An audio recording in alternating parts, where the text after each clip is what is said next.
Hi all, welcome to Exam Edge YouTube channel. So 100 questions வரைக்கும் நம்ம simplificationல பார்த்திருந்தோமா. இப்போ 101th questionல இருந்து தான் பார்க்க போறோம். So 101 question என்ன கொடுத்திருக்காங்கன்னு பாருங்க. 171 divided by 19 into 9 அப்படின்னு இருக்கு.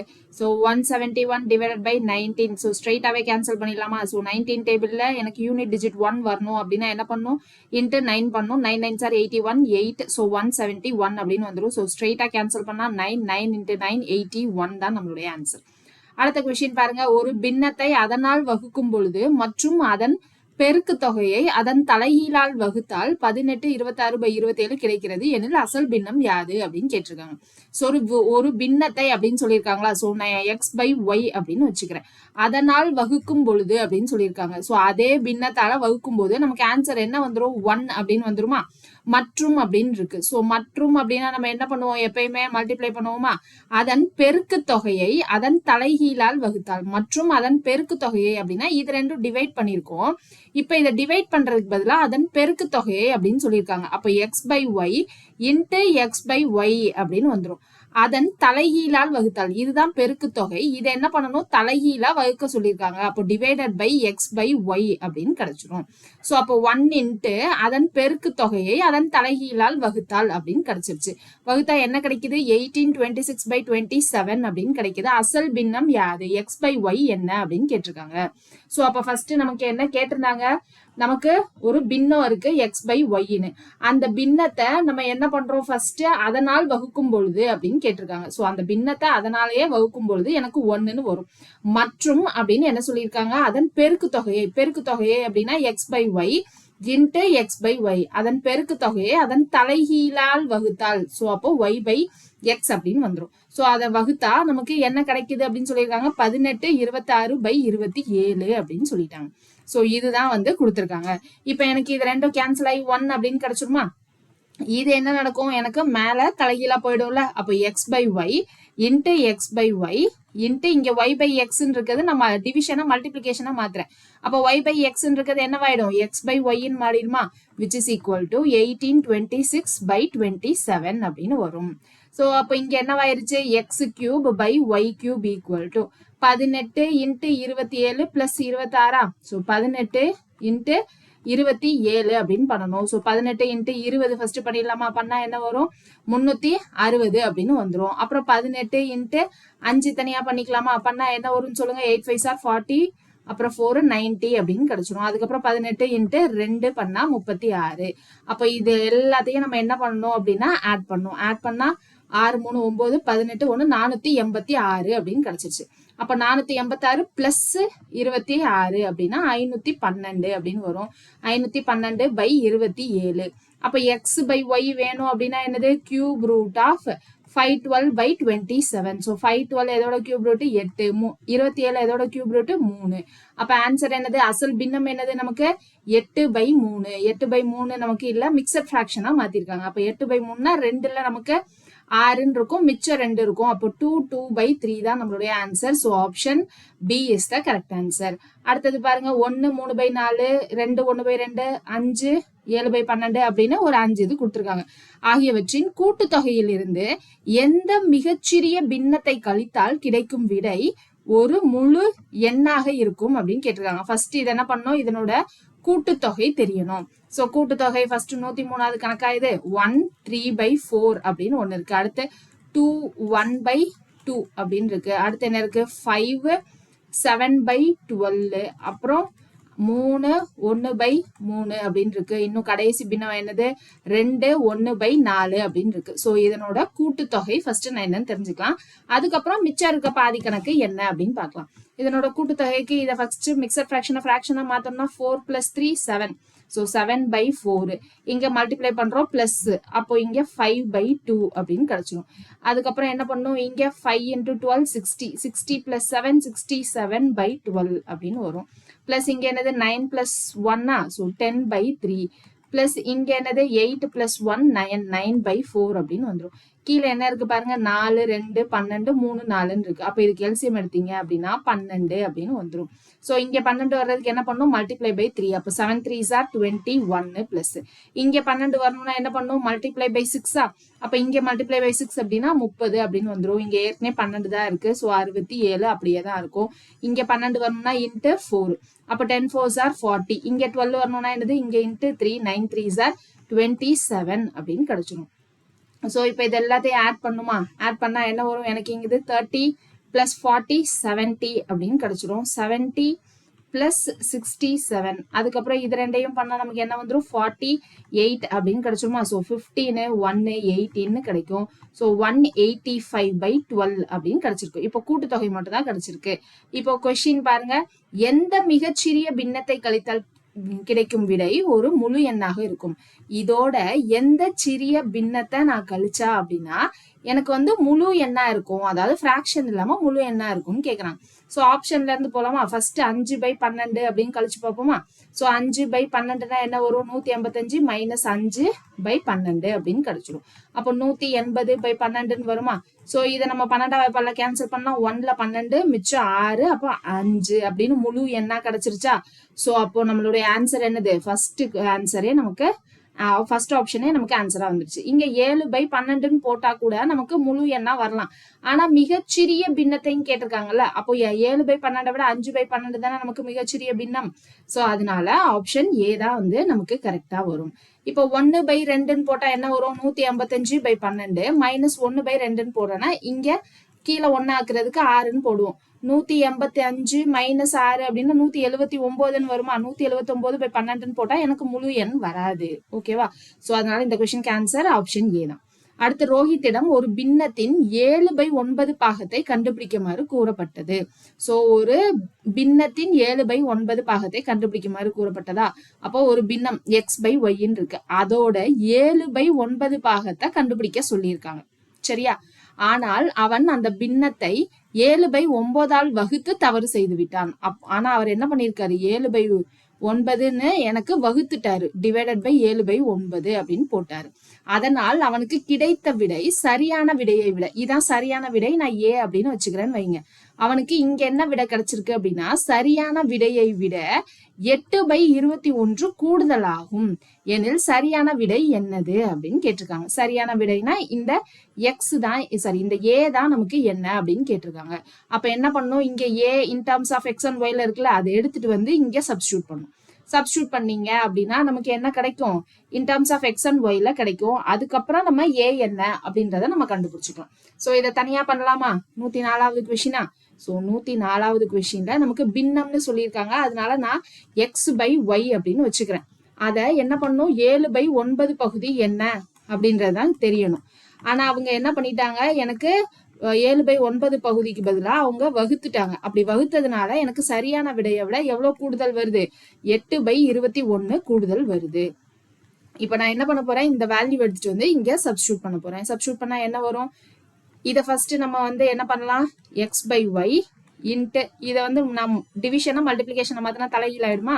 ஸோ 9/7 அப்படின்னு வந்துடும். ஏக்கு பதிலாக இங்க சப்ஸ்டியூட் பண்ணா 7x/9y + 8/21 அப்படின்னு வந்துடும். இதை இந்த பக்கம் நான் மைனஸ்ல எடுத்துட்டு வர்றா என்ன வரும், 9x/7y - 7x/9y = 8/21.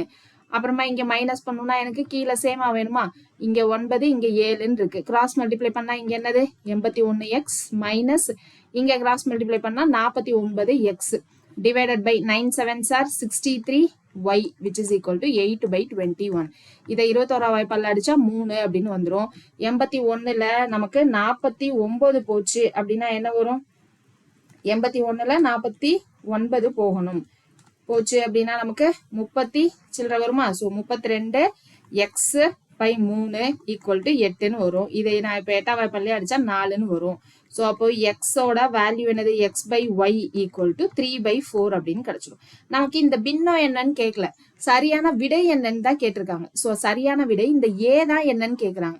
இப்போ எனக்கு பின்னம் என்ன கிடைச்சிருச்சு, x/y = 3/4ன்னு கிடைச்சிருச்சா. அப்போ இந்த x/y பதிலா நம்ம என்ன பண்ணலாம்னா 3/4 அப்படின்னு இதுக்கு பதிலா நான் சப்ஸ்டியூட் பண்ணிக்கலாம். சப்ஸ்டியூட் பண்ணா இதை 3ஆம் வாய்ப்பால அடிச்சா 3ன்னு வந்துருமா. அதுக்கப்புறம் வேற என்ன இருக்கும், அப்படியே தான் வரும். அப்போ ஏவோட வேல்யூ என்னது எனக்கு 7/12 அப்படின்னு கிடைக்கும். ஸோ 104வது 7/12 எந்த ஆப்ஷன்ல இருக்கு? ஆப்ஷன் பில இருக்கு. ஸோ அடுத்து 105வது கொஸ்டின் போலாமா? ஒரு மாணவன் ஒரு எண்ணை 12ஆல் பெருக்குமாறு கூறப்பட்டான். ஒரு எண் இருக்கு, அதை 12ஆல பெருக்குமாறு சொல்லியிருக்காங்க. ஆனால் தவறுதலாக அந்த எண்ணை 21ஆல் பெருக்கிவிட்டான். ஆனா என்ன பண்ணிட்டாரு? தவறுதலா 12க்கு பதிலா 21ஆ பெருக்கிட்டார். மேலும் கிடைக்க வேண்டிய சரியான விடையை விட 66 கூடுதலாக கிடைத்தது. அப்போ இதுக்கு ஒரு ஆன்சர் ஏ அப்படின்னு கிடைச்சிருக்குமா? ஆனா இங்க கிடைக்க வேண்டிய எண்ணை விட இப்ப 21ல பண்ணதுனால என்ன நடந்திருக்கு? 63 கூடுதலா கிடைச்சிருச்சு. எனில் அந்த எண் என்ன? இந்த எக்ஸ் என்ன அப்படின்னு தான் கேக்குறாங்க. சோ அப்ப இந்த ஏவை எடுத்துட்டு வந்து இங்க சப்ஸ்டியூட் பண்ணலாமா? சப்ஸ்டியூட் பண்ணா என்ன வரும்? 21x = 12x + 63 அப்படின்னு கிடைச்சிருமா? இப்போ 21ல எனக்கு 12 போயிருச்சு அப்படின்னா என்ன வரும்? நமக்கு 9ன்னு கிடைச்சிருமா? அப்போ 9x = 63. அப்ப எக்ஸோட வேல்யூ என்னது? 7. அவ்வளவுதான். So option A is the correct answer. அடுத்த கொஸ்டின் பாருங்க. ஒரு விவசாயி தன்னுடைய பசு மாடுகளின் கூட்டத்தை அவனுடைய 4 மகன்களுக்கு முறையே முதல் மகனுக்கு கூட்டத்தில் சரி பாதி மாடுகளும். சோ விவசாயி என்ன பண்றாரு? பசு மாடுகள் கூட்டம் வச்சிருக்காரு. சோ அத 4 மாடுகளுக்கு பிரிச்சு கொடுக்குறாரு. முறையேனா ரெஸ்பெக்டிவ்லி பிரிச்சு கொடுக்குறாரு. முதல் மகனுக்கு என்ன பண்றாரு? சரி பாதி மாடுகளை கொடுக்குறாரு. சோ மொத்த மாடுகளின் எண்ணிக்கை எக்ஸ் அப்படின்னு வச்சுக்கிறேன்னு வச்சுக்கோங்க. அப்போ முதல் பையனுக்கு எவ்வளவு கொடுக்குறாரு? சரி பாதி. அப்ப x/2 கொடுக்குறாரு. இரண்டாவது மகனுக்கு 4ல் 1 பங்கு கொடுக்குறாரு. அப்படின்னா எக்ஸ்ல இருந்து 4ல் 1 பங்கு. அப்ப x/4 அப்படின்னு வந்துடும். மூன்றாவது மகனுக்கு 5ல் 1 பங்கு. மூன்றாவது மகனுக்கு 5ல் 1 பங்குனா x/5. மற்றும் 4ஆம் மகனுக்கு 7 மாடுகள் கிடைக்குமாறு செய்தான். சோ அப்ப 4ஆம் மகனுக்கு என்னது? 7 மாடு போகுது. அப்ப இது எல்லாத்தையும் ஆட் பண்ணா எனக்கு என்ன வந்துடும்? டோட்டல் மாடுன்னு வந்துருமா? எனில் மொத்த பசுக்களின் எண்ணிக்கை எவ்வளோ? இங்க எக்ஸ் எவ்வளோ? அதான் கேள்வி நமக்கு. இப்ப இந்த ஈக்குவேஷனை நம்ம சால்வ் பண்ணா போதுமா? சோ அந்த ஈக்குவேஷன்ல எனக்கு ஒரே ஒரு எக்ஸ் மட்டும் தான் தெரியணும். சோ அதை மட்டும் சால்வ் பண்ணா போதும். சோ இது எத்தனாவது கணக்கு? 106வது கணக்கு. சோ ஒரு விவசாயி கிட்ட எக்ஸ் மாடு இருக்கு. பையனுக்கு சரி பாதியா கொடுத்துறாரு. அடுத்த பையனுக்கு x/4, அடுத்த பையனுக்கு x/5, லாஸ்ட் பையனுக்கு 7 மாடு இருக்கு. இதெல்லாம் சேர்த்தாதான் எனக்கு மொத்த மாடு. அப்ப இதை சால்வ் பண்ணி எனக்கு எக்ஸ் என்னன்னு கண்டுபிடிச்சா போதும். அப்ப இங்க என்ன பண்ணலாம்? 2, 4, 5 எல்சிஎம் எடுத்தா என்ன ஒரு 2ஆவது பல்ல போட்டோம்னா இங்க 20 அப்படின்னு எல்சிஎம் கிடைச்சிரும். அப்ப இங்க என்ன பண்ணும்? Multiply by 10. அப்ப 10x பிளஸ் இங்க 20 வேணும்னா என்னது? Multiply by 5x. இங்க 20 வேணும்னா மல்டிப்ளை பை 4. அப்ப 4x பிளஸ் இங்க 20 வேணும் அப்படின்னா மல்டிப்ளை பை 20 தான். அப்போ இங்க 7 × 20னா 140 டிவைடட் பை 20 = x இருக்கும். சோ இந்த 20x இங்க போயிடுமா? அப்ப இங்க என்ன இருக்கு? 15 19x பிளஸ் 140 = 20x. இந்த 19x இந்த பக்கம் போச்சு அப்படின்னா மைனஸ் ஆயிடுமா? சோ அப்ப 140 = x அப்படின்னு வந்துடும். அப்ப மொத்த மாடுகளின் எண்ணிக்கை எவ்வளோ? 140. So option B is the correct answer. அடுத்த கொஸ்டின் பாருங்க. ஒரு சிறுவன் ஒரு புத்தகத்தின் 3/8 பாகத்தை ஒரு நாளிலும். சோ 3/8 பாகத்தைனா டோட்டல் நம்பர் ஆஃப் பேஜஸ் நான் எக்ஸ்ன்னு வச்சுக்கிறேன். அதுல 3/8 பாகத்தை 3/8 ஆஃப் எக்ஸ் ஒரு நாளிலும் மீதி எவ்வளவு இருக்கும்? 3/8ல மீதி எவ்வளவு இருக்கும்? எக்ஸ்ல 3/8x போயிருச்சு அப்படின்னா மிச்சம் என்ன இருக்கும்? 5/8x. அந்த மீதியில 4/5 பாகத்தை, சோ அந்த மீதியில இருக்க 4/5 பாகத்தை இன்னொரு நாள்லையும் படித்து முடித்தான். இன்னும் 30 பக்கங்கள் படிக்கப்படாமல் இருந்தால் அந்த புத்தகத்தின் மொத்தம் எத்தனை பக்கங்கள் உள்ளன அப்படின்னு கேக்குறாங்க. சோ அப்போ 107வது கணக்குல ஒரு புக் இருக்கு. அந்த புக்ல total number of pages x இருக்கு. சோ அதுல என்ன பண்றாரு அவரு? 3/8 எக்ஸ் அப்படின்றத ஒரு நாள்ல படிக்கிறார். மிச்சம் இருக்கிறது எனக்கு என்னது? 5/8 எக்ஸ். இதுல 4/5 பாகத்தை ஒரு நாள்ல படிக்கிறார். மிச்சம் இன்னும் எத்தனை பேஜ் இருக்கு? 30 பேஜ் இருக்கு. அப்ப டோட்டல் நம்பர் ஆஃப் பேஜஸ் என்ன? இந்த எக்ஸ் தான் என்னன்னு கேக்குறாங்க. அப்போ 3/8 எக்ஸ் பிளஸ் இங்க 5 கேன்சல் ஆயிடுமா? 4x/8 பிளஸ் 30 = டோட்டல் எக்ஸ் இல்லையா? சோ அப்போ இங்க என்ன வந்துரும்? 3x/8 4x/8னா 7x/8 plus 30 = X. இந்த 7x/8 இந்த பக்கம் போச்சு அப்படின்னா என்ன வந்துரும்? X minus 7x/8. சோ அப்போ இதை எல்சிஎம் எடுத்தோம் அப்படின்னா 1x/8. சோ அப்போ x/8. அப்போ x = 30 × 8 240 அப்படின்னு கிடைச்சிரும். ஸோ அந்த புக்ல டோட்டல் நம்பர் ஆஃப் பேஜஸ் என்னது 240. So option A is the correct answer. So இந்த மாதிரி வேர்ட் ப்ராப்ளம்லாம் என்ன பண்ணணும் அப்படின்னா கொடுத்துருக்கிறத நம்ம ஃபர்ஸ்ட் தெளிவா புரிஞ்சு தனித்தனியா பிரிச்சு எழுதிக்கணும். ஓகேவா? ஸோ அடுத்த கொஸ்டின், ஒரு வகுப்பறையில் குறிப்பிட்ட எண்ணிக்கையில் பலகைகள் உள்ளன. பலகைகள்னா பெஞ்சுன்னு வச்சுக்கலாமா?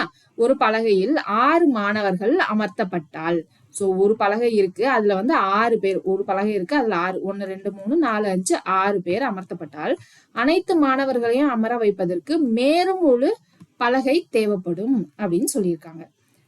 ஸோ 7 மாணவர்கள், மேலும் ஒரு பலகை தேவைப்படும் அப்படின்னா ஒரு பலகையில 6, இன்னும் ஒரு பலகை தேவை அப்படின்னா மொத்தம் எத்தனை பேர் இருப்பாங்க? 12 பேர் இருப்பாங்க. 7 மாணவர்கள் ஒரு பலகையில் அமர்த்தப்பட்டால் அனைத்து மாணவர்களையும் அமர வைப்பதன் பின் மேலும் 5 மாணவர்களை அமர வைப்பதற்கு இடம் இருக்கும் எனில் வகுப்பறையில் எத்தனை மாணவர்கள் உள்ளன? இப்போ ஒரு பலகையில 7 மாணவர்களை உட்கார வைக்கிறாங்க அப்படின்னா அனைத்து மாணவர்களையும் அமர வைத்த பின் மேலும் 5 மாணவர்கள் அமர வைப்பதற்கு இடம் இருக்கும் அப்படின்னு சொல்லியிருக்காங்க. சரியா? சோ அப்போ இங்க எனக்கு என்னது 7 மாணவர்களை ஒரு பலகையில உட்கார வச்சுட்டாங்க. அப்போ எனக்கு என்ன இருக்கும்? 5 மாணவர்களை உட்கார வைக்கிறதுக்கான இடம் வந்து மிச்சம் இருக்கும் அப்படின்னு சொல்லியிருக்காங்க. சோ அப்போ வகுப்பறையில மொத்தம் எத்தனை மாணவர்கள் இருப்பார்கள்? இதுதான் கேள்வி. சோ 108வது கொஸ்டின், ஃபர்ஸ்ட் என்னது, ஒரு பலகையில 6 பேரை உட்கார வைக்கிறாங்க. அப்படி உட்கார வச்சா எனக்கு எக்ஸ்ட்ரா ஒரு பலகை மட்டும் தான் தேவைப்படுது. சோ அப்ப 6 எக்ஸ் நம்பர் ஆஃப் பெஞ்சஸ் இருக்கு அப்படின்னு வச்சுக்கலாம். ஸோ இப்போ 6 பேரை உட்கார வைக்கிறேன் அப்படின்னா எனக்கு எக்ஸ்ட்ரா இன்னும் என்னது ஒரு பெஞ்சு தேவைப்படுது. ஸோ அப்போ எக்ஸ் பிளஸ் 1 அப்படின்னு வச்சுக்கலாமா? அதுக்கு அடுத்து இங்க என்னது 7 மாணவர்கள் ஒரு பலகையில் அமர்த்தப்பட்டால் அனைத்து மாணவர்களையும் அமர வைத்த பின் மேலும் 5 மாணவர்களை அமர்ப்பேன். இப்போ நான் வந்து 7 மாணவர்களை ஒரு பெஞ்சில் உட்கார வைக்கிறேன். அப்படி உட்கார வைக்கிறேன் அப்படின்னா எனக்கு இன்னும் 5 மாணவர்கள் உட்கார வைக்கிறதுக்கு ஆனா இடம் இருக்கும் மிச்சம் அப்படின்னு சொல்லியிருக்காங்க. ஸோ இப்போ 7 மாணவர்களை உட்கார வைக்கிறேன் அப்படின்னா எனக்கு நம்பர் ஆஃப் பெஞ்சஸ் எக்ஸ்ன்னு வச்சுக்கலாம். ஸோ அதுல எனக்கு இன்னும் 5 பேரை உட்கார வைக்கிறதுக்கான இடம் இருக்கும். ஸோ இந்த சம்மை நம்ம இப்படி லென்த்தா போடுறதுக்கு நம்ம என்ன பண்ணலாம்னா 6 மாணவர்களை உட்கார வச்சுட்டாங்க, இன்னும் ஒரு பலகை தேவைன்னா மொத்த மாணவர்களின் எண்ணிக்கை 12. இப்போ இதுக்கப்புறம் இன்னொரு கண்டிஷன் கொடுத்துருக்காங்க. இப்போ நான் ஒரு இதுல 6 பேருக்கு பதிலாக நான் 7 பேரை உட்கார வச்சா இன்னும் 5 பேரை உட்கார வைக்கிறதுக்கான இடம் இருக்கும்னு சொல்றாங்க. அப்ப இங்க என்னது 7 + 5 திரும்ப இதுவும் 12 அதுதான் வருது. அப்போ எனக்கு மொத்த மாணவர்களின் எண்ணிக்கை என்னது அப்படின்னா எனக்கு மொத்த மாணவர்களின் எண்ணிக்கை 12ஆல வகுப்படுற மாதிரி இருக்கும். அதுதான் இங்க ஹிண்ட். சரியா? அப்ப இங்க ஈக்குவேஷன்லாம் போடுறதை விட்டுட்டு எனக்கு கொடுத்துருக்க ஆப்ஷன்ல 12ஆல வகுப்படக்கூடிய எண் எது அப்படின்னு பார்த்தா போதும். சோ 12ஆல வகுப்படக்கூடிய எண் என்னது 72 மட்டும்தான். சோ அப்ப மொத்த மாணவர்களின் எண்ணிக்கை எனக்கு என்னது 72 அப்படின்னு சொல்லிட்டு ஈஸியா போட்டுடலாம். சரியா? அடுத்த கேள்வி பாருங்க, ஒரு வகுப்பறையில் ஏ மற்றும் பி என 2 பிரிவுகள் உள்ளன. சோ 109வது கேள்வியில ஏபி அப்படின்னு 2 கிளாஸ் ரூம் இருக்கு. சோ அதுல என்ன சொல்லியிருக்காங்க, பியில இருந்து 10 மாணவர்கள் பிரிவு ஏக்கு மாற்றப்பட்டால், சோ பியில இருந்து 10 மாணவர்கள் அப்ப -10 ஏக்கு மாற்றிடுறாங்க. அப்போ ஏ பிளஸ் 10 அப்படின்னு வந்துடும். வகுப்பறை ஏயின் பலம் பிஐ போல் 3 மடங்கு ஆகும். வகுப்பறை ஏல இருக்கிறவங்களோட எண்ணிக்கை என்னது பிஏ மாதிரி 3 மடங்கு ஆயிடும். சோ இதான் ஃபர்ஸ்ட் ஈக்குவேஷன். அடுத்து என்னது, ஆனால் ஏயில் இருந்து 10 மாணவர்கள் பிக்கு மாற்றினால், ஆனா ஏல இருந்து நான் 10 மாணவர்களை பிக்கு மாற்றுறேன் அப்படின்னா இப்ப இங்க என்னது ஏ மற்றும் பி ஆகிய இரண்டின் பலம் சமமாக இருக்கும். 2 கிளாஸோட ஸ்ட்ரென்த் எனக்கு என்னது சமமா இருக்கும் அப்படின்னு சொல்லிட்டாங்க. ஏ மற்றும் பியில் எத்தனை மாணவர்கள் உள்ளன? சோ இந்த ஏ பி தான் என்னன்னு கேக்குறாங்க. இப்ப 2 ஈக்குவேஷன் இருக்கு. சோ இந்த 2 ஈக்குவேஷனை சால்வ் பண்ணா போதும். சோ இப்ப இந்த b நான் இந்த சைட் கொண்டு வரேன் அப்படின்னா என்னவாயிடும், a மைனஸ் பி, இந்த -10 அந்த பக்கம் போச்சுன்னா பிளஸ் ஆயிடும். So a minus b equal to 20. ஒரு ஈக்குவேஷன் கிடைச்சிருச்சு. இப்ப இங்க சால்வ் பண்ணா என்ன வரும், a plus 10 equal to 3b minus 13 வந்துருமா? இப்ப இந்த 3b நம்ம இந்த பக்கம் கொண்டு வந்துட்டேன் அப்படின்னா இங்க என்னவாயிரும், a மைனஸ் 3b, இங்க பிளஸ் 10 இந்த பக்கம் போறப்போ மைனஸ் ஆயிடும். அப்ப -40 அப்படின்னு வந்துடும். ஸோ அப்போ இது வந்து a minus 3b equal to -40. இது 2வது ஈக்குவேஷன். இப்போ இந்த 2 ஈக்குவேஷனையும் நான் கழிக்கிறேன்னு வச்சுக்கோங்க. மைனஸ் பண்ணா என்ன வரும், a மைனஸ் a கேன்சல் ஆயிடும். Minus b minus of minus b minus 3bன்னு வரும். அப்போ பிளஸ்ன்னு மாறிடுமா? அப்போ 3b மைனஸ் b 2b அப்படின்னு மாறிடும். இங்கேயும் பிளஸ் அப்படின்னு மாறிடும். அப்போ 20 பிளஸ் 40 60. அப்போ b யோடைய b கிளாஸ்ல இருக்க ஸ்ட்ரென்த் எவ்வளோ, பலம் எவ்வளோ, 30 அப்படின்னு கிடைச்சிரும். இப்ப நான் இதை ஃபர்ஸ்ட் ஈக்குவேஷன்ல சப்ஸ்டியூட் பண்ணேன் அப்படின்னா என்ன வரும்? a minus 30 equal to 20. அப்போ ஏவோட ஸ்ட்ரென்த் என்னது? 20 பிளஸ் 30 50 அப்படின்னு வந்துருமா? அப்போ 50 மற்றும் 30 இதான் நம்மளுடைய கரெக்டான ஆன்சர். அடுத்த கேள்வி, ஒவ்வொரு சிறுவனும் சிறுமியரின் எண்ணிக்கைக்கு சமமாக பணத்தை பங்களித்தனர். ஸோ சிறுவனும் சிறுமியரும், கேர்ள்ஸ் பாய்ஸ் கேர்ள்ஸ் இருக்காங்க. அவங்க என்ன பண்றாங்க அப்படின்னா ஒவ்வொரு சிறுமியரின் எண்ணிக்கைக்கு சமமாக பணத்தை பங்களித்தனர். ஸோ சிறுவர்கள் என்ன பண்றாங்க அப்படின்னா கேர்ள்ஸ், ஸோ பாய்ஸ் இருக்காங்க கேர்ள்ஸ் இருக்காங்க. பாய்ஸ் என்ன பண்றாங்கன்னா கேர்ள்ஸ் எவ்வளோ இருக்காங்களோ அதுக்கேத்த மாதிரி அவ்வளோ பணத்தை ஷேர் பண்றாங்க. ஓகேவா? அது போலவே ஒவ்வொரு சிறுமியும் சிறுவரின் எண்ணிக்கைக்கு சமமாக பங்களித்தனர். ஸோ கேர்ள்ஸ் வந்து எனக்கு எத்தனை நம்பர் ஆஃப் பாய்ஸ் இருக்காங்களோ ஸோ அவ்வளோ பணம் வந்து கேர்ள்ஸ் வந்து கொடுக்குறாங்க. வகுப்பறையில் 60 மாணவர்கள் உள்ளனர். 60 மாணவர்கள் அப்படின்னா 60 பாய்ஸ் இருக்காங்க. அப்ப கேர்ள்ஸ் எவ்வளோ இருப்பாங்க? 60 மாணவர்கள் இருக்காங்க அப்படின்னா அப்ப பாய்ஸ் நான் எக்ஸ் அப்படின்னு வச்சுக்கிட்டா கேர்ள்ஸ் வந்து 60 மைனஸ் எக்ஸா. ஸோ டோட்டலா எனக்கு 60 பேர் இருக்காங்க. நான் பாய்ஸ் எக்ஸ்ன்னு வச்சுக்கிறேன். அப்போ கேர்ள்ஸ் 60 மைனஸ் எக்ஸ். மொத்த பங்களிப்பு 1600 அப்படின்னு சொல்லியிருக்காங்க. அப்போ எத்தனை சிறுவர்கள் உள்ளனர் அப்படின்னு கேட்குறாங்க. சிறுவர்கள். ஸோ எத்தனை பாய்ஸ் இருக்காங்க. ஸோ அப்போ இங்க என்ன வந்துடும்? இப்போ நான் வந்து சிறுவர்கள் எக்ஸ் அப்படின்னு வச்சிருக்கேன். சிறுமியர் வந்து 60 மைனஸ் எக்ஸ். அப்போ எக்ஸ்ன்றவங்க எனக்கு 60 மைனஸ் எக்ஸ் காசு வந்து கொடுக்குறாங்க. 60 மைனஸ் எக்ஸ்ன்னு சொல்ற இந்த கேர்ள்ஸ் எக்ஸ் காசு கொடுக்குறாங்க. ஓகேவா? அப்ப அந்த மொத்த காசு தான் எனக்கு 1600. அப்ப 110வது கொஸ்டின் நம்ம எப்படி எழுதலாம்? பாய்ஸ் கேர்ள்ஸ் இருக்காங்க. பாய்ஸ் எக்ஸ், கேர்ள்ஸ் வந்து 60 மைனஸ் எக்ஸ். ஓகேவா? சோ எக்ஸ் பாய்ஸ் என்ன பண்றாங்க? 60 மைனஸ் எக்ஸ் ருபீஸ் வந்து கொடுக்குறாங்க. ஓகே, இப்போ 60 மைனஸ் எக்ஸ் கேர்ள்ஸ் என்ன பண்றாங்க? எக்ஸ் காசு கொடுக்குறாங்க. ஸோ இந்த மொத்த காசு எனக்கு 1600. ஸோ இதுல எனக்கு இந்த எக்ஸ் என்ன அப்படின்னு கண்டுபிடிச்சோம்னா பாய்ஸ் எவ்வளோ அப்படின்னு தெரிஞ்சிடும், சிறுவர்கள் எத்தனை அப்படின்னு தெரிஞ்சிடும். ஸோ இப்போ அதை தான் பண்ண போறோம். அப்போ இங்க என்ன ஆயிரும்? 60x minus X square plus 60x minus X square equal to 1600. So அப்போ இந்த 60 60 120 எக்ஸ் மைனஸ் 2x ஸ்கொயர். இந்த 1600 இந்த பக்கம் வந்துச்சு அப்படின்னா மைனஸ் 1600 ஈக்குவல் டு 0. இது எல்லாத்துலேயும் 2 காமனாக இருக்கா? நான் இந்த ஈக்குவேஷன் டிவைடட் பை மைனஸ் 2 அப்படின்னு பண்றேன். ஸோ டிவைடட் பை மைனஸ் 2 அப்படின்னு பண்ணா இது பிளஸ் எக்ஸ் ஸ்கொயர்னு ஆயிடும். இது மைனஸ் 60x அப்படின்னு ஆயிடுமா? இது வந்து பிளஸ் 800 அப்படின்னு மாறிடும். ஸோ இப்போ இந்த ஈக்குவேஷனை நம்ம என்ன பண்ணணும்? சால்வ் பண்ணி எனக்கு எக்ஸ் என்னன்னு கண்டுபிடிக்கணும். ஸோ இந்த ஈக்குவேஷன் எப்படி சால்வ் பண்ணலாம்? இந்த 60 நம்ம வந்து எப்படி பிரிக்கிறேன்? மைனஸ் 40x மைனஸ் 20x அப்படின்னு பிரிச்சுக்கலாம். So plus 800. இப்போ இதுல இருந்து எக்ஸ் காமனா எடுத்தா எக்ஸ் மைனஸ் 40 மைனஸ் இங்க இருந்து நம்ம என்ன பண்ணலாம்? 20x காமனா எடுத்துக்கலாமா? ஸோ 20 காமனா எடுத்துக்கலாம். அப்போ எக்ஸ் மைனஸ் 40 அப்படின்னு வந்துடும் ஈக்குவல் டு 0. அப்ப ஆன்சர் என்னது? X minus 40 into X minus 20 equal to 0. அப்போ எக்ஸோட வேல்யூ எனக்கு 40 இருக்கலாம், இல்லைன்னா 20 இருக்கலாம். ஓகே, இப்போ எனக்கு ஆப்ஷன்ல என்ன இருக்குன்னு பாருங்க. 25 30 50 தகவல்கள் போதுமானதாக இல்லை அப்படின்னு இருக்கு.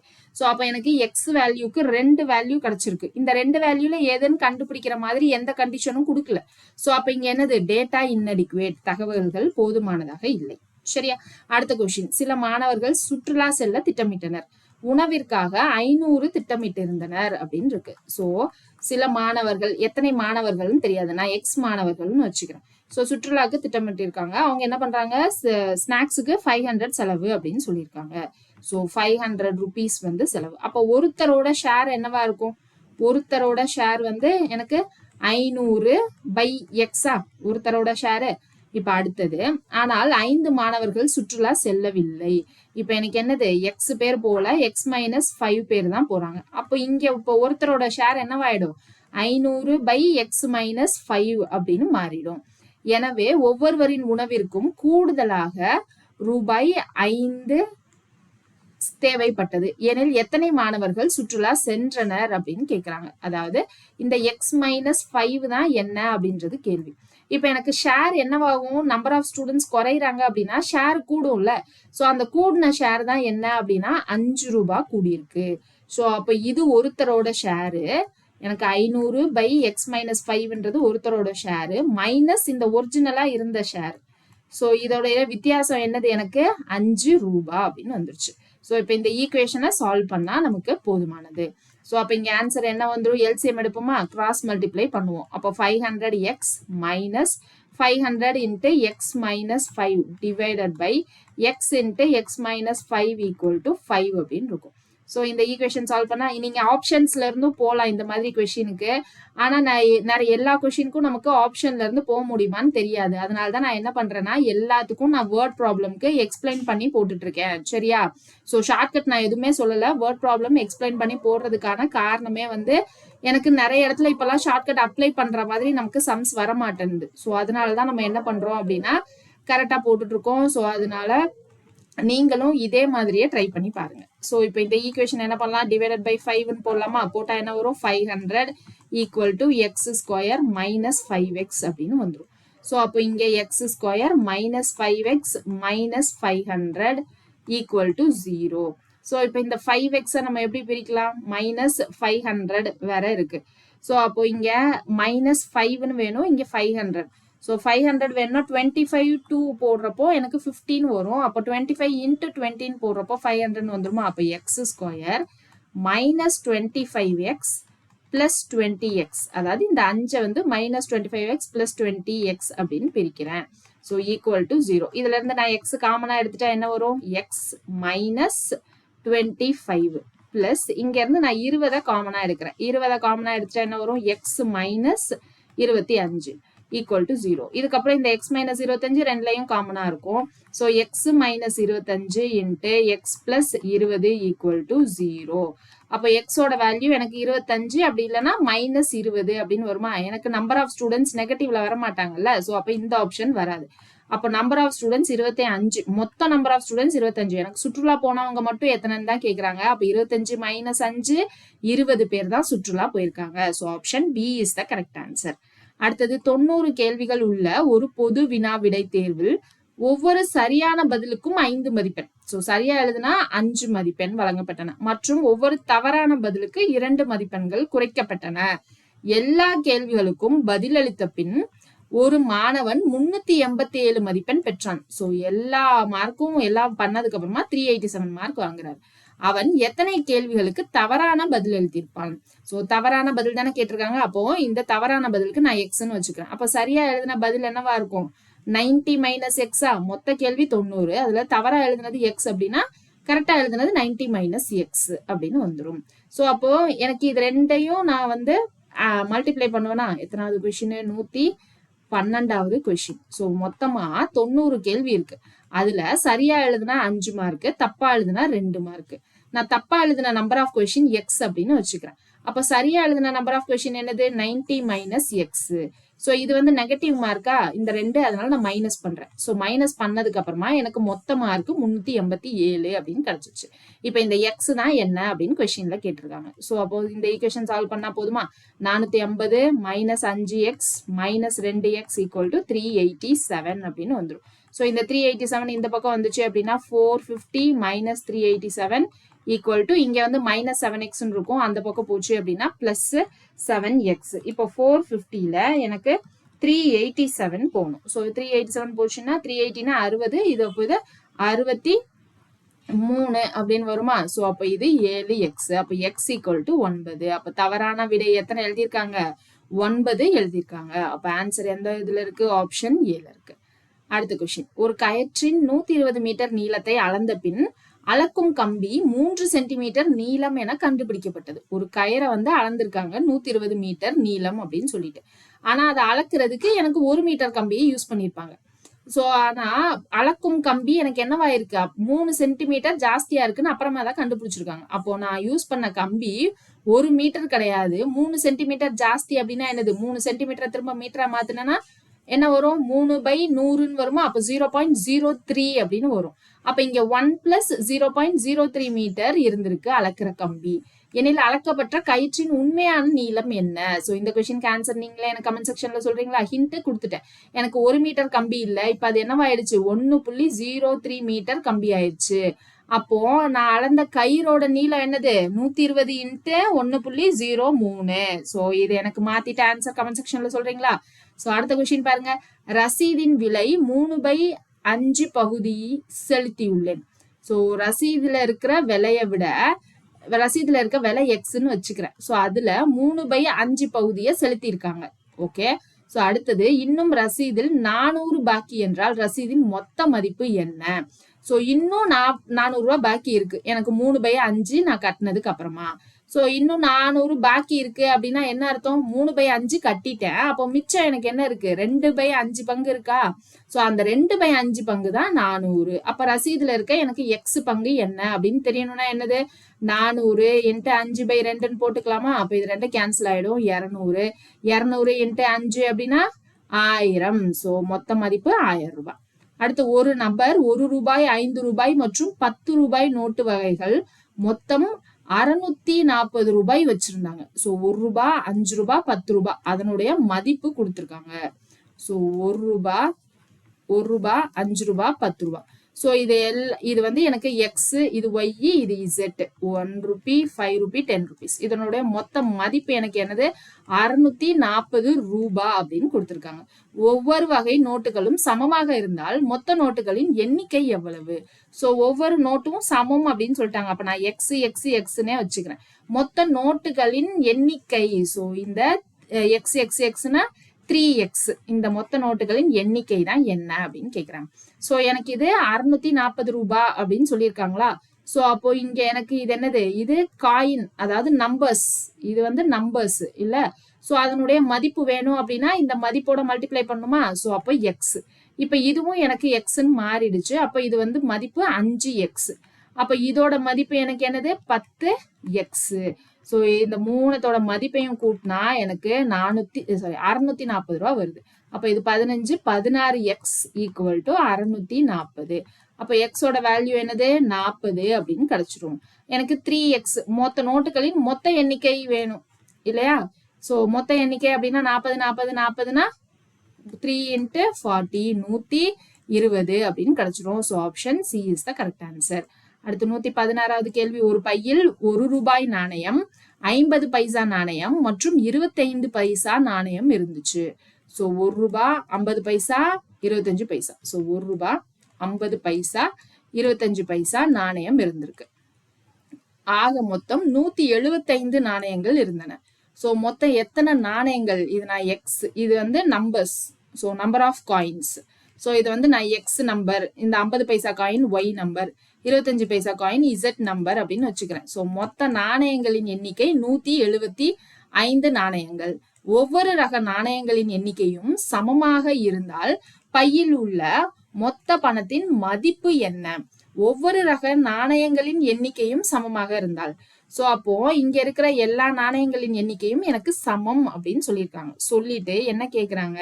உள்ள மொத்த பணத்தின் மதிப்பு என்ன அப்படின்னு கேக்குறாங்க. சோ பணத்தின் மதிப்பு, சோ அப்ப இது ஒய் இசட்னு இல்லாம இது எனக்கு என்னது? எக்ஸ், இதுவும் எக்ஸ் தான். ஆனா நமக்கு கேட்டது மொத்த பணத்தின் மதிப்பு கேட்டிருக்காங்க. அப்போ இன் டர்ம்ஸ் ஆஃப் பணத்துல எழுதணும் அப்படின்னா இங்க என்னவாயிரும்? எக்ஸ் பிளஸ் இங்க 50 பைசா. 50 பைசாவை நம்ம எப்படி எழுதலாம்? இந்த 1 ரூபாயில பாதியா? அப்ப நான் என்ன பண்றேன்?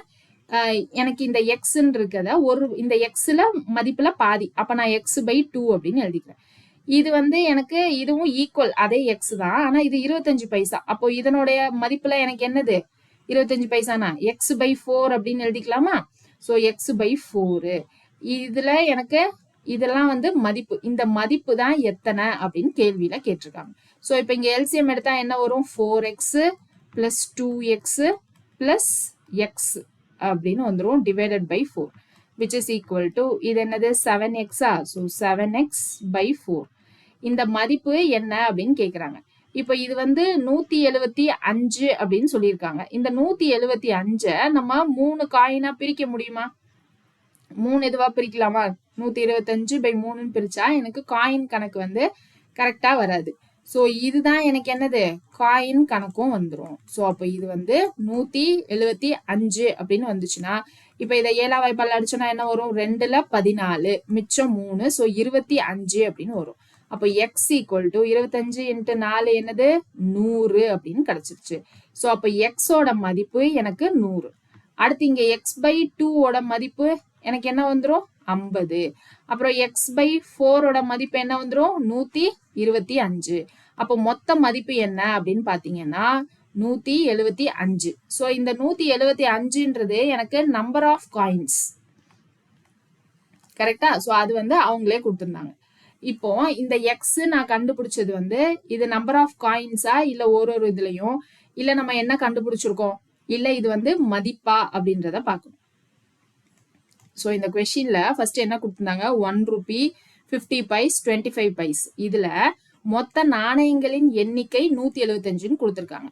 இப்போ இங்க பாருங்களேன், இங்க எக்ஸ் ஒய் இசட் இதை ஈக்குவலா வேற பண்ண சொல்லியிருந்தாங்கல்ல. என்ன சொல்லியிருக்காங்க, ஒவ்வொரு ரக நாணயங்களின் எண்ணிக்கையும் சமமாக இருந்தால் அப்படின்னு சொல்லியிருக்காங்க.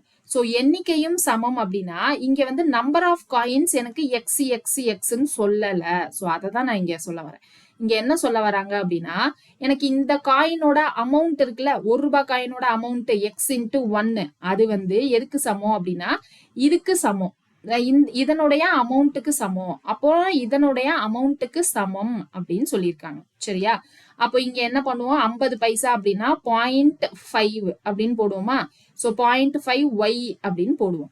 ஸோ இந்த எக்ஸ் இன்ட்டு 1 அமௌண்ட்டும் 0.5 இன்ட்டு ஒய் 0.5 இன்ட்டு ஒய்யோட அமௌண்ட்டும் சேம். அடுத்து இது எதோட அமௌண்ட்டுக்கு சேம் அப்படின்னா 0.25 இன்ட்டு இசட்னு போடுறான்ல, ஸோ அந்த அமௌண்ட்டுக்கு சமம் அப்படின்னு சொல்லியிருக்காங்க.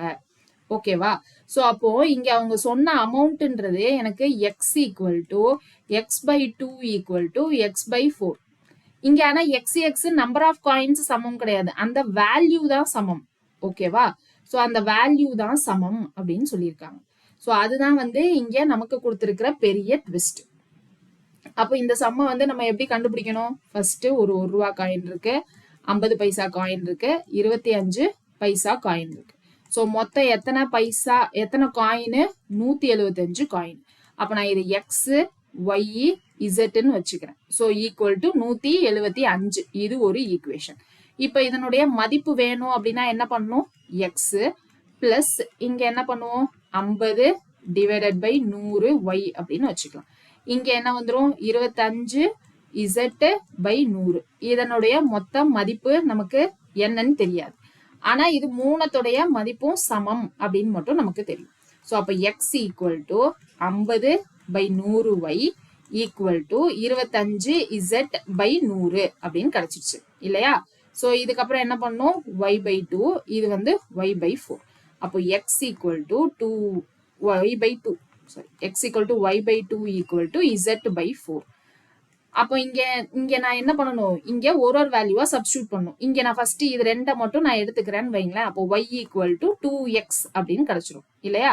அதுக்கடுத்து இந்த ஃபர்ஸ்ட் ஒன்னையும் தேர்ட் ஒன்னையும் மட்டும் எடுக்கணும். அப்போ இசட் ஈக்குவல் டு 4x அப்படின்னு கிடைக்கும். அப்போ இதை எடுத்துட்டு வந்து இங்க சப்ஸ்டியூட் பண்ணணும். சப்ஸ்டியூட் பண்ணா என்ன வரும், இப்போ எக்ஸ் அப்படியே இருக்கும், ஒய்க்கு 2x, இசட்டுக்கு 4x. இது எல்லாத்தையும் சேர்த்தா எனக்கு 175ன்னு வரும். ஸோ அப்போ இந்த 7x ஈக்குவல் டு 175. அப்போ எக்ஸ்ன்றது எனக்கு என்ன வந்துருச்சு, 2ல 14 மிச்சம் 3, ஸோ 25 அப்படின்னு கிடைச்சிருச்சு. இங்க எக்ஸ்ன்றது எனக்கு என்னது 25, இந்த எக்ஸ்ன்றது என்னுடைய 25. இப்ப எனக்கு மொத்த அமௌண்ட் தான் என்னன்னு கேக்குறாங்க. அப்போ இந்த எக்ஸ் எனக்கு 25 அப்படின்னு கிடைச்சிருச்சு. அப்ப இங்க ஒய்ன்றது எனக்கு என்னது 2 இன்ட்டு 25. ஸோ அப்போ இந்த ஒய்க்கு நான் என்ன பண்ணணும் 50 அப்படின்னு சப்ஸ்டியூட் பண்ணணும். அதுக்கப்புறம் இங்க என்னது 4 இன்ட்டு 25னா 100. அப்ப இசட்டுக்கு பதிலா நான் இங்க 100 அப்படின்னு சப்ஸ்டியூட் பண்ணணும். ஸோ சப்ஸ்டியூட் பண்ணா 25 பிளஸ் இந்த 2 0 இந்த 2 0 கேன்சல் ஆயிடும். ஸோ இங்க ஒரு 25, இந்த 100 கேன்சல் ஆயிடும், பிளஸ் 25. அப்போ மொத்த எண்ணிக்கை என்னது, சாரி மொத்த அமௌண்ட் எவ்வளவு எனக்கு 75 ரூபாய் அப்படின்னு கிடைக்கும். So option A is the correct answer. So எண்ணிக்கை சமம் சொல்லியிருக்காங்களா இல்ல அந்த காயின் சமம் சொல்லியிருக்காங்களா அப்படின்றத கரெக்டா போடணும். அதுக்கு தான் நான் இப்ப என்ன பண்ணிருக்கேன், தனித்தனியா பிரிச்சு போட்டிருக்கேன். ஓகே, ஸோ அடுத்தது போலாமா? அடுத்தது பாருங்க, 6.25 10 பைசா அல்லது 5 பைசா நாணயங்களாக மொத்தம் 80 நாணயங்களாக மாற்றப்பட்டது. எனில் 5 பைசா நாணயங்களின் எண்ணிக்கை எவ்வளோ? இந்த சம்ம நீங்க எனக்கு ஹோம்ஒர்க்கா போட போறீங்க, நான் ஹிண்ட் கொடுத்துறேன். சரியா? ஃபர்ஸ்ட் என்ன கொடுத்துருக்காங்க, 10 பைசா 5 பைசா நாணயங்கள், மொத்தம் 80 நாணயங்கள் உள்ளன. ஸோ 10 பைசா 5 பைசா நாணயம் மொத்தம் எத்தனை இருக்கு, எனக்கு 80 நாணயம் இருக்கு. சோ அப்போ 10 பைசா நாணயம் நான் எக்ஸ்ன்னு வச்சுக்கிறேன், 9 பைசா 5 பைசா நாணயம் ஒய்ன்னு வச்சுக்கிறேன். சோ அப்போ மொத்தம் வந்து எனக்கு 80 காயின். சோ அதனுடைய வேல்யூ என்னது 6.25 அப்படின்னு சொல்லியிருக்காங்களா. சோ இதோட வேல்யூ எனக்கு 6.25 அப்படின்னா அப்போ x into 10/100 plus 5 into y by 100 equal to எனக்கு 6.25 இருக்கா. சோ அதாவது 6.25. சோ இதையும் நம்ம எப்படி எழுதிக்கலாம், 6.25 625/100 அப்படின்னு எழுதி ஈக்குவேஷனா மாத்திக்கோங்க. அப்போ 10x பிளஸ் 5y பை 100 இது ஒரு ஈக்குவேஷனா. So X plus Y equal to 80 ஒரு ஈக்குவேஷனா வந்துடும். அடுத்து இங்க என்னது 10x plus 5y equal to 625 அப்படின்னு வரும். இப்போ இந்த ஈக்குவேஷனை இன்னும் சால்வ் பண்ணீங்கன்னா 2x plus Y equal to 1ல 5 மிச்சம் 1, 2ல 10 மிச்சம் 2, ஸோ 125 அப்படின்னு வரும். இது ரெண்டாவது ஈக்குவேஷன். இப்போ இந்த ரெண்டு ஈக்குவேஷனையும் சால்வ் பண்ணீங்க அப்படின்னா இப்போ கொஸ்டின்ல என்ன கேட்டிருக்காங்க, 5 பைசா நாணயம் தான் என்னன்னு கேட்கறாங்க. ஸோ அப்போ இந்த எக்ஸ் எனக்கு அப்படியே வச்சுக்கோங்க, ஒய்யை மட்டும் கேன்சல் பண்ணுங்க. அதாவது 1 மைனஸ் 2 இல்ல ஈக்குவேஷன் 2 மைனஸ் 1ன்னு போடுங்க, நமக்கான ஆன்சர் ஈஸியா கிடைச்சிடும். ஸோ இதை ஹோம்ஒர்க்கா ட்ரை பண்றீங்களா? அடுத்த கொஸ்டின் போலாமா? அடுத்த கொஸ்டின் பாருங்க என்ன இருக்கு. சுமித் தன்னிடம் 85 ரூபாய் நோட்டுகள் மொத்தமாக வைத்திருந்தார். சோ 85 ரூபாய் நோட்டுகள் வைத்திருந்தார். அப்போ இது வந்து நம்பர் வந்து 85, அதில் 100 நோட்டுகள் மற்றும் 50 நோட்டுகள் இருந்தன. அப்போ 100 ரூபா நோட்டு, 50 ரூபா நோட்டு, இதை நான் எக்ஸ் நம்பர் ஆஃப் நோட், இது நான் ஒய் நம்பர் ஆஃப் நோட்டுன்னு வச்சுக்கிறேன். அப்ப இதனுடைய மொத்தம் எண்ணிக்கை எவ்வளோ, 85 ரூபாய், 85 நோட்டு. ஓகேவா. அனைத்து நோட்டுகளின் மொத்த மதிப்பெண் 5000 எனில் 50 ரூபாய் நோட்டுகளின் மதிப்பு எவ்வளவு அப்படின்னு கேட்டிருக்காங்க.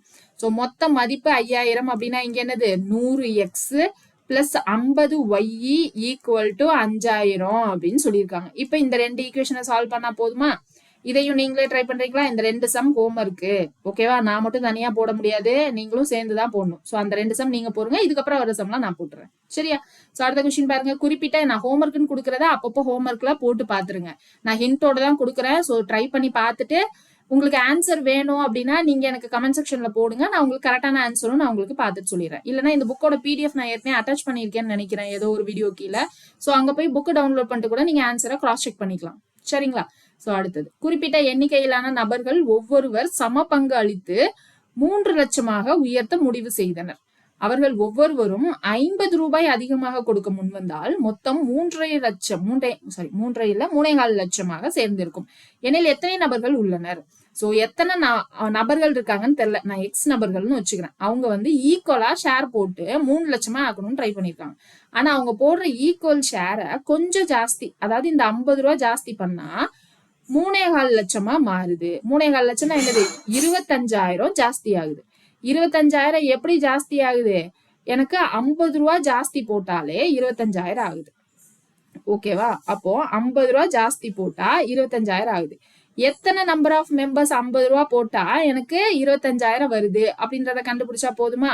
சோ அப்ப இந்த 0 கேன்சல் ஆயிடுமா? கேன்சல் பண்ணிட்டா இங்க என்ன வந்துரும் 500 அப்படின்னு வரும். சோ 500 தான் நம்மளோட ஆன்சரா, இல்ல கண்டுபிடிக்க முடியாதுன்னு போடணுமா? என்ன வரும்? சோ 119வது கேள்வி என்ன சொல்லியிருக்காங்க, இங்க நமக்கு எத்தனை நபர்கள் இருக்காங்க அப்படின்னு தெரியாது. சோ அவங்க வந்து 3 லட்சம் ரூபாய் வந்து சேகரிக்கிறாங்க, ஈக்குவலா ஷேர் போடுறாங்க. சரியா.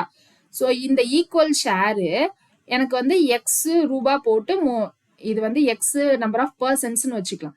சோ இப்போ எனக்கு அந்த நபர்கள் வந்து 50 ரூபாய் ஜாஸ்தி போட்டாங்க அப்படின்னா, எல்லாரும் 50 ரூபாய் ஜாஸ்தி போட்டாங்க அப்படின்னா 3.25 லட்சமா மாறிடுது.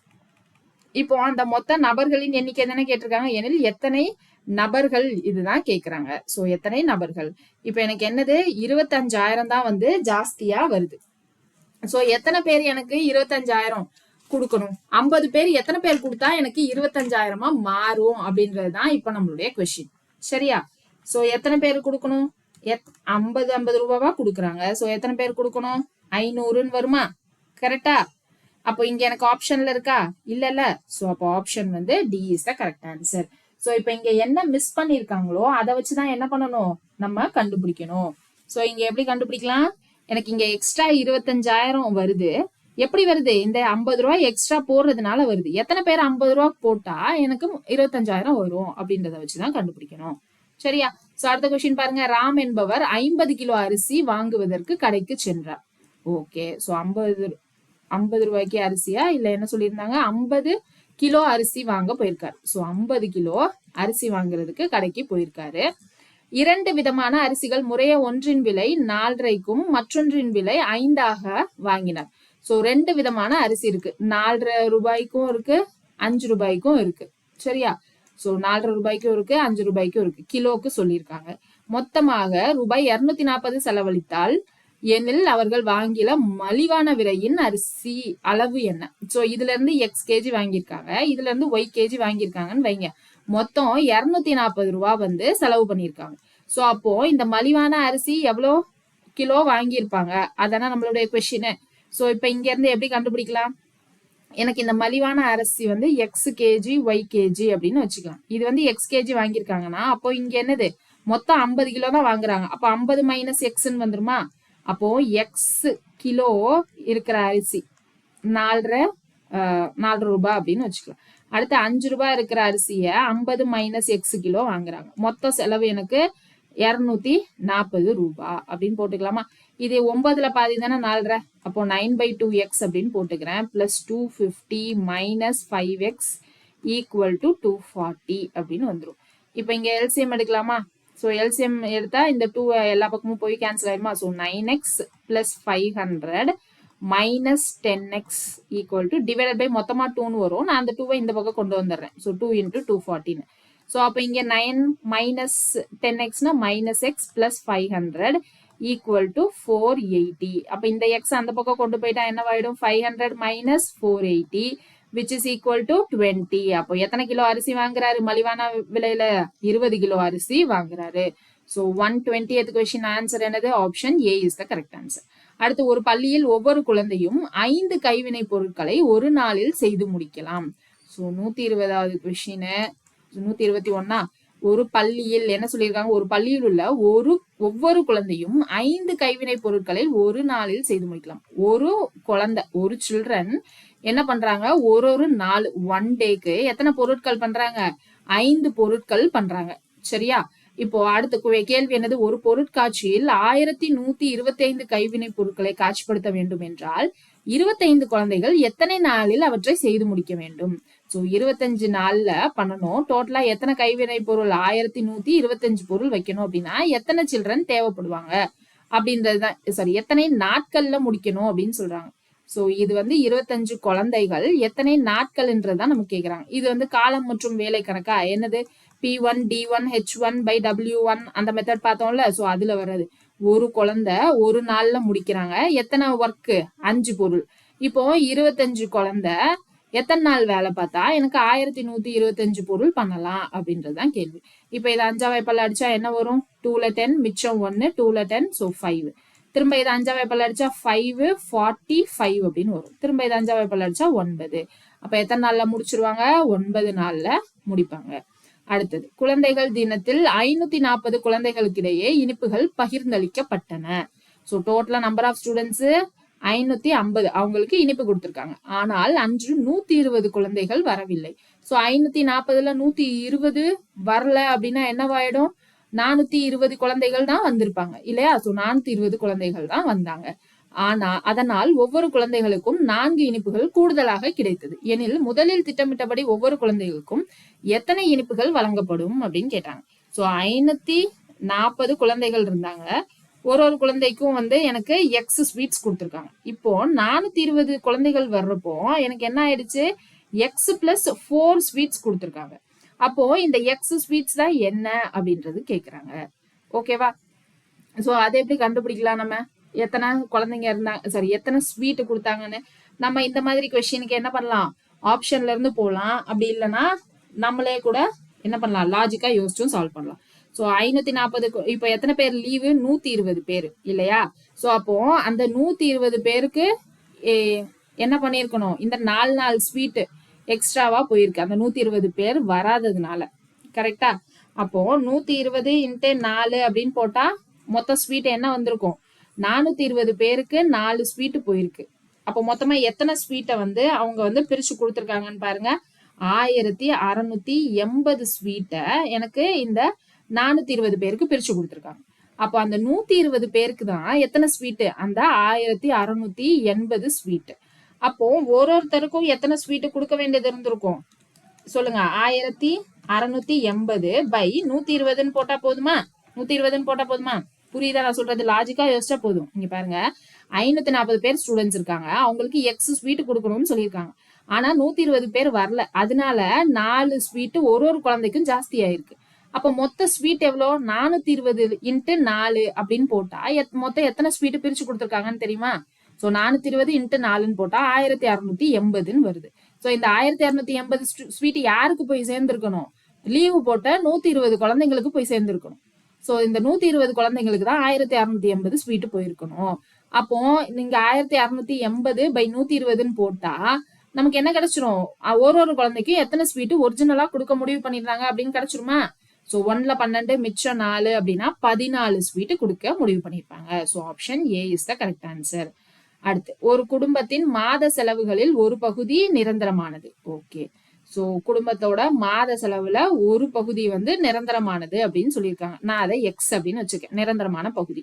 மீதி செலவுகள் கோதுமையின் விலையை பொறுத்து அமையும். சரி, கோதுமையோட விலையை வந்து நம்ம ஒய் அப்படின்னு வச்சுக்கலாம். இது வந்து நிரந்தர செலவு. இப்ப அடுத்து என்ன சொல்றாங்க? கோதுமையின் விலை ஒரு குவிண்டாலுக்கு 250 இருக்கும் பொழுது மாத செலவு 1000. ஸோ கோதுமையின் விலை எனக்கு 250 இருக்கிறப்போ மாத செலவு 1000. ஸோ அப்போ x by 250 y equal to 100. அடுத்து, கோதுமையின் விலை ஒரு குவிண்டாலுக்கு 240 இருக்கும் பொழுது மாத செலவு 980. ஸோ 240 இருக்கும்போது மாத செலவு எனக்கு என்னன்னா 980. இந்த நிரந்தர செலவு பிளஸ் இது. ஓகேவா? இப்ப கேள்வி என்ன நமக்கு? எனில் கோதுமையின் விலை குவிண்டாலுக்கு 350 இருந்தால் குடும்பத்தின் மொத்த மாத செலவு எவ்வளவு? சோ இப்ப கோதுமையின் விலை எனக்கு குவிண்டாலுக்கு 350 அப்படின்னா மொத்த மாத செலவு. சோ இதுதான் என்ன அப்படின்னு கேட்டிருக்காங்க. இப்ப இந்த ரெண்டு ஈக்குவேஷனையும் நம்ம சால்வ் பண்ணணும். சோ இது ஈக்குவேஷன் 1ன்னு வச்சுக்கலாம், இதை ஈக்குவேஷன் 2ன்னு வச்சுக்கலாமா? So first equation minus second equation என்னது? எக்ஸ் மைனஸ் எக்ஸ் கேன்சல் ஆகி 0ன்னு வந்துடும். 250 மைனஸ் 240னா 10. ஸோ 10x ஈக்குவல் டு இங்க என்னது? 100 ரூபாய் தானா? 1000 ரூபாய் இல்ல. ஸோ 1000 மைனஸ் 980னா 20. அப்போ ஒய் என்னது? எனக்கு 2 அப்படின்னு கிடைச்சிருச்சு. ஒய் 2ன்னு கிடைச்சிருச்சு. இங்க நான் ஒய் 2 அப்படின்னு சப்ஸ்டியூட் பண்றேன்னு வைங்களேன், எனக்கு எக்ஸ் என்ன கிடைக்கும்? 500. அப்போ எக்ஸ் வந்து மிச்சம் இருக்கிற 500.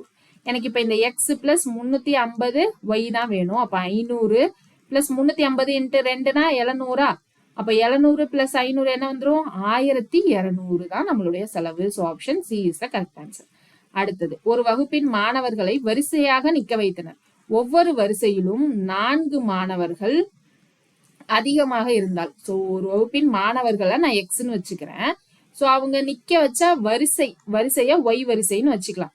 சரியா? ஒவ்வொரு வரிசையிலும் இப்ப இங்க என்ன சொல்லியிருந்தாங்க? நிற்க வைத்தனர். ஒவ்வொரு வரிசையிலும் 4 மாணவர்கள் அதிகமாக இருந்தால், ஒரு வரிசையிலும் 4 மாணவர்கள் அதிகமாக இருந்தால் 2 வரிசைகள் குறைவாக இருக்கும். ஸோ ஒய்ல இருந்து எனக்கு 2 வரிசை குறைவா இருக்கும்.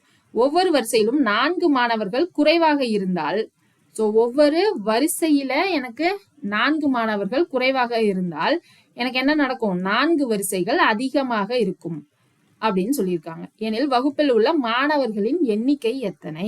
அதுதான் கேள்வி. சோ அப்போ டோட்டல் மாணவர்கள் என்னது? எனக்கு எக்ஸ் மாணவர்கள் ஒரு வரிசையில அப்படின்னா ஒய் வரிசைனா டோட்டல் நம்பர் ஆஃப் ஸ்டூடெண்ட்ஸ் என்னது? எக்ஸ் ஒய் அப்படின்னு வந்துருமா? கரெக்டா? டோட்டல் நம்பர் ஆஃப் ஸ்டூடெண்ட்ஸ் அந்த எக்ஸ் ஒய்யை தான் எனக்கு பிரிச்சு எக்ஸ் பிளஸ் 4 அப்படின்றது எனக்கு ஒரு வரிசையிலயும் இருக்கிற மாணவர்களின் எண்ணிக்கை பிளஸ் 4. இங்க எனக்கு வரிசை அதனால 2 குறையுது அப்படின்னு போட்டிருக்கோம். அப்ப இதுவும் எனக்கு டோட்டல் நம்பர் ஆஃப் ஸ்டூடெண்ட்ஸ் தான் ஈக்குவேட் பண்ணுவோம். இது ஒரு வரிசையில இருக்க மாணவர்களை நான் 4 பேரை குறைக்கிறேன் அப்படின்னா எனக்கு நம்பர் ஆஃப் ரோ வந்து இன்க்ரீஸ் ஆகுது. ஸோ அப்ப இதுவும் டோட்டல் நம்பர் ஆஃப் ஸ்டூடெண்ட்ஸ் தான். அப்ப இது ரெண்டு ஈக்குவேஷனையும், அதாவது ரெண்டு ஈக்குவேஷன் எப்படி வரும்? இன்ட்டு அப்படின்னு போடணும். ஸோ இன்ட்டுன்னு போட்டோம்னா எனக்கு இந்த ரெண்டு ஈக்குவேஷனை சால்வ் பண்ணா எக்ஸ் ஒய் என்னன்னு தெரிஞ்சிடும். என்ன கேட்டிருக்காங்க? வகுப்பில் உள்ள மாணவர்களின் எண்ணிக்கை எக்ஸ் இன்ட்டு ஒய், இந்த எக்ஸ் ஒய் தான் என்ன அப்படின்னு கேட்குறாங்க. ஸோ போடலாமா? ஸோ எத்தனாவது கொஷின்? 124வது கொஷின். ஸோ என்னது? X plus 4 y minus 2 equal to x y. இதுதான் ஃபர்ஸ்ட்.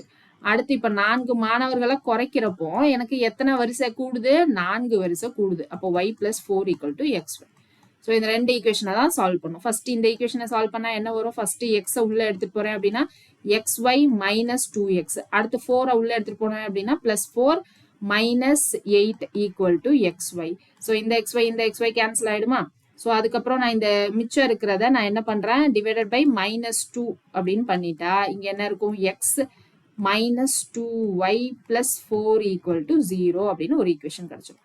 ஸோ அடுத்து இந்த ஈக்குவேஷனை சால்வ் பண்றோம். ஃபர்ஸ்ட் x உள்ள போனா xy plus 4x minus 4y minus 16 equal to xy அப்படின்னு வரும். ஸோ இங்க xy கேன்சல் ஆயிடும். 4 காமனா இருக்கு. அதனால நான் என்ன பண்றேன்? டிவைடட் பை 4 பண்றேன். பண்ணா என்ன வரும்? x minus y minus 4 equal to 0 அப்படின்னு வரும்.